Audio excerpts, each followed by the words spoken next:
Hey, good morning, everyone. It is Monday, January 20th already. We're almost to the end of the first month of the new year, so hope it's been going well for you.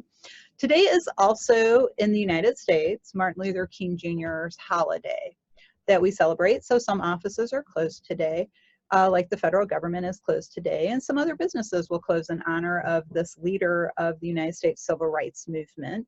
For those of you who are not familiar with him, Martin Luther King Jr. was a minister who led a nonviolent movement to bring equality and equal rights and civil rights to everyone in our country. And today we celebrate his memory because he was cruelly assassinated for his work. So unfortunately, those who are proponents of nonviolence are not always treated in kind. So today we honor Martin Luther King Jr. and all the work he did for our country.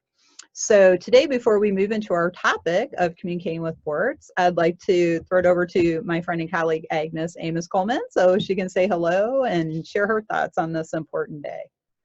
Thank you, Cecilia. And yes, my name is Agnes Amos Coleman. I'm an author and a consultant with Rogue Tulip. And indeed, we celebrate Martin Luther King, his work, his legacy.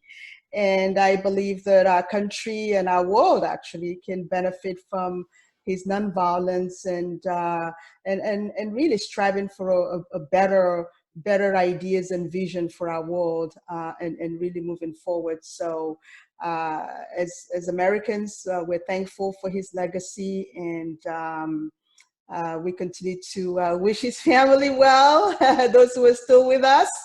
And over to you, Cecilia. Oh, thanks, Agnes. That's so nice to remember the King family because so many of them are still leaders in our world, in our community, in our country, and trying to move forward those wonderful philosophies that we all talk about but don't necessarily get to see manifest. So happy Martin Luther King Jr. Day. Take a minute and think about the I Have a Dream speech in between whatever else you might be doing today. So for today's topic, though, for what we like to talk about every week, association issues, today we'd like to talk about communicating with boards. Now, why are we talking about this today? Because I probably spent too much time reading Collaborate posts at ASA. Read a lot of them, don't always respond. But there's been a nice thread going on about reporting to the board from the chief staff executive position. And, you know, people have been asking about templates and what kind of information you put in there. But Agnes and I thought it might be nice to expand that conversation to some of the other things you should consider when you're talking to your board. So I know, Agnes, you had some great points about like who should be communicating with the board when, like the elected chairperson versus the chief staff executive. So would you like to expand on that? Sure, Cecilia. Thank you so much for that. I think that the key here is really understanding the dynamics of the board that we are operating within the scope of that role.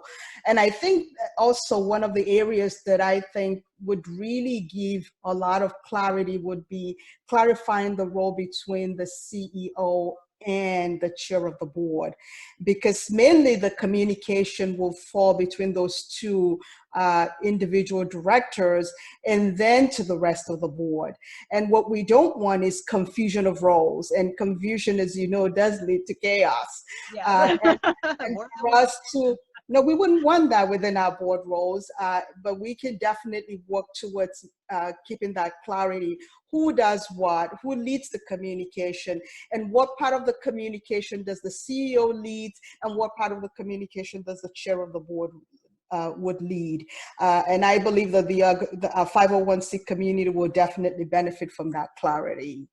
That's great. And I think that's a really good point because there's a big difference between being the chief staff executive saying, hey, here's what happened this week at the office, and going to the board to communicate any policy proposal, which in my opinion should come from the elected chairman of the board, not from the chief staff executive. Although the chief staff executive might be the conduit to get the information to the board on behalf of the chair, and that's different, you know. So like Agnes said, know your dynamics, understand your relationship between the chief staff executive and whatever your title is. Like you might be a CEO, you might be an executive director or a president, and then your elected chairperson's role.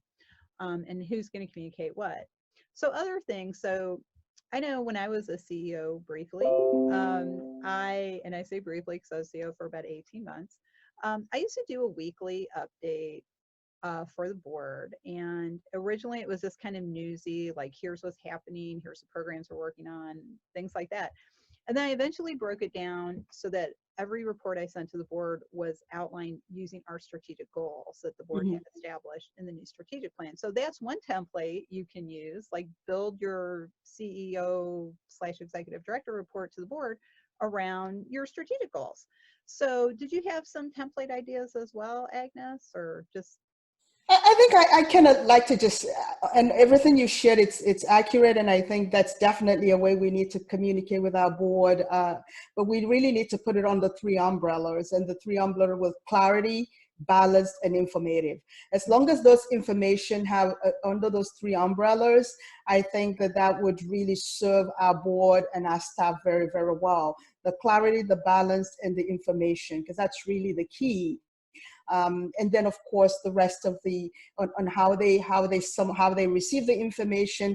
Are they receiving it in a timely manner? One of the things that I really enjoyed under your leadership as a CEO was the ability for the board of directors to receive that information ahead of time so that they can digest the information and make an informed decision in the process. And I thought that that was a great idea. And I think there's an opportunity here for as a 501c community to learn from that. so? Agnes, what do you think is well, first of all, thank you. That's nice, a nice compliment. I appreciate that. But what do you think is the best tool in this era for communicating with the board? And when I say tool, like video, email, Word document attached. What are your thoughts on that? I think trying a combination of everything, which it's actually a good idea because, as you know, communication varies and one tool does not always fit all. So that trying the combination of sending the information via email as an attachment. I like the idea of quick video clips. I like the idea of in-person discussion and reviewing the information. So again, for me, my preference would be trying all the approaches, again, back to that, understanding the dynamics of your board to see how they like to receive information. That's the key. And that would drive which one you're going to lean towards more.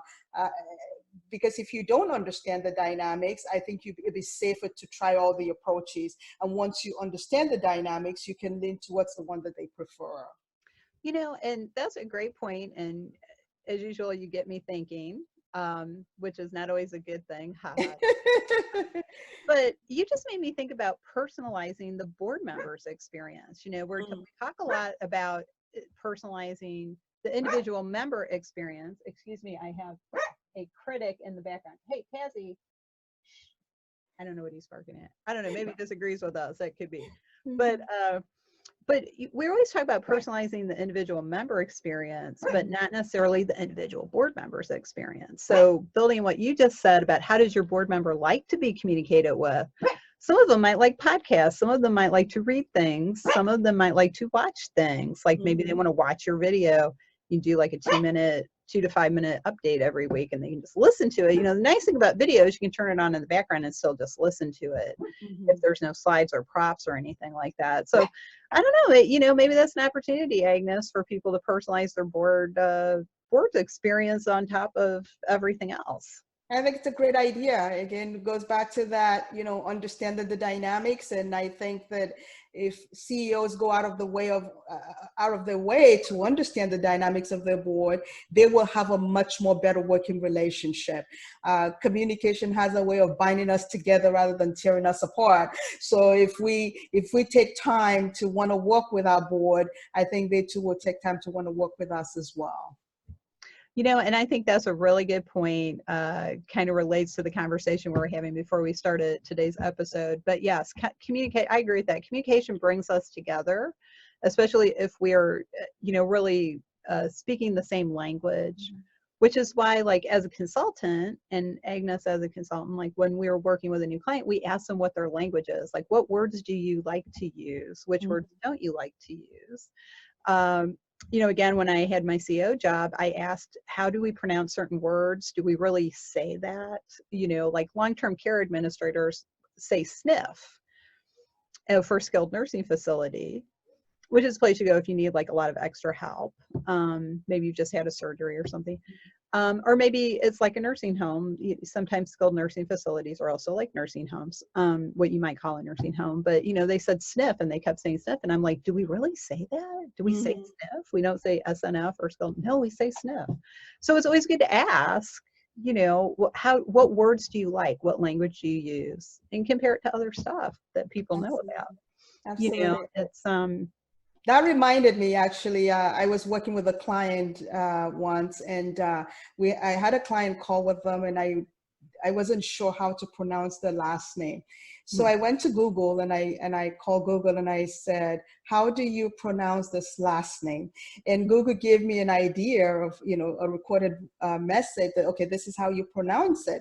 And I got on the call and I explained to the client, you know, this is what I've done. And they were so impressed that I went out of my way to try to figure out how to pronounce their name and make them feel more important. And I thought, you know, again, that's what I mean by communication brings us together rather than tear us apart. And I think that boards and the CEOs would definitely benefit from that alignment of thoughts. so Agnes, how often do you think people should communicate? So you're chief staff executive of a group, you know, how often should you give the board an update?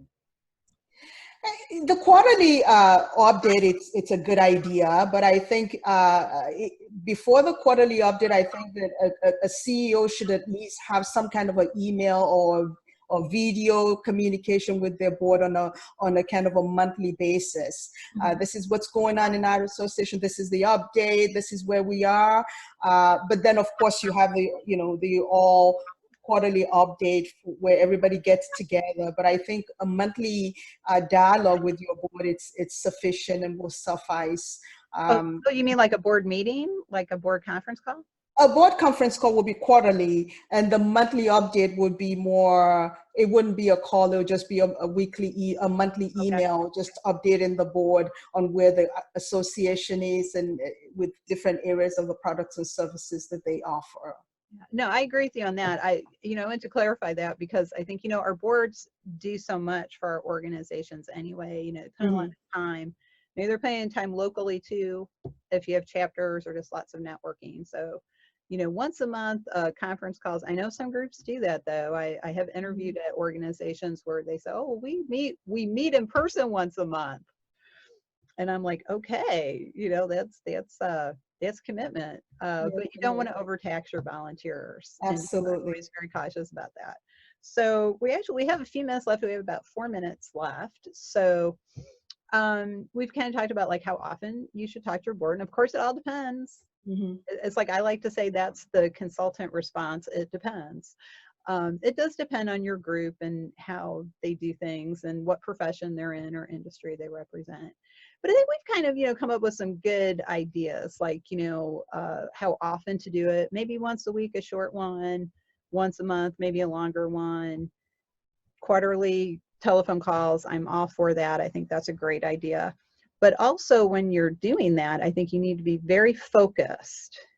Don't tell everybody everything, because frankly, they don't need to know to do the work. Like, they don't need to know, like if you have an office suite, they don't need to know that you painted the conference room white. You know, you can tell them that later in a phone call. But if you're doing like short video updates or short email updates or short Word document updates, you know, just hit the high points that they really need to know about doing their job. Like maybe you have some new information on a new program you're starting that's moving along. They're going to want to know that. Always update them about the budget and finances. Definitely. Like, you know, thumbs up, we're doing good. Thumbs down, not so good.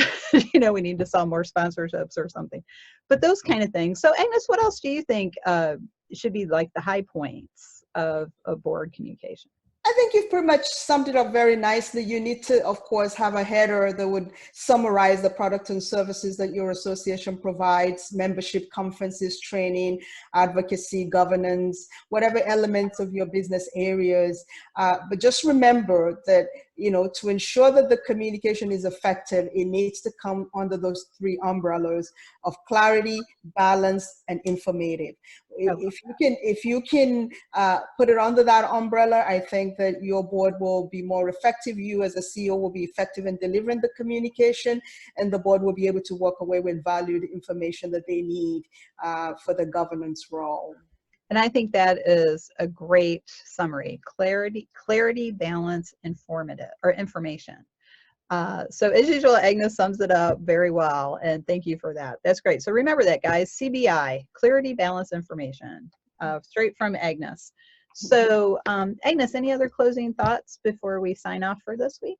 No, I think we've pretty much covered it, and it's actually a very interesting topic that I believe that our 501c community can definitely benefit from.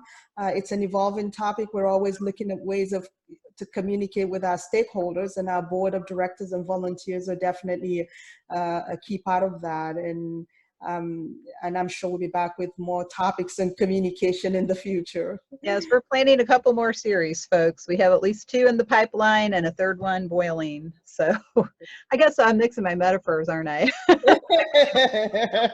We're getting ready to go into the pipeline. We got things in there already, and so watch for information on that. So in closing, I am Cecilia Supp, the principal and founder of Rogue Tulips. We do 501c consulting and association management services. Agnes is a consultant with our network, and Agnes's expertise is in meetings and event planning. And that's where her focus is. And as always, we are brought to you by Rogue Tulips. And we also support the 501c League, which is a virtual membership organization for everyone in the 501c community and the people who love them. So check out the League at the 501cleague.net. We're offering the ethics course again this year, so you can sign up for that if you want to get an extra CAE hour or get your ethics hour. And you can check out more about Rogue Tulips at roguetulips.com. So thanks for joining us, and we'll be back next week.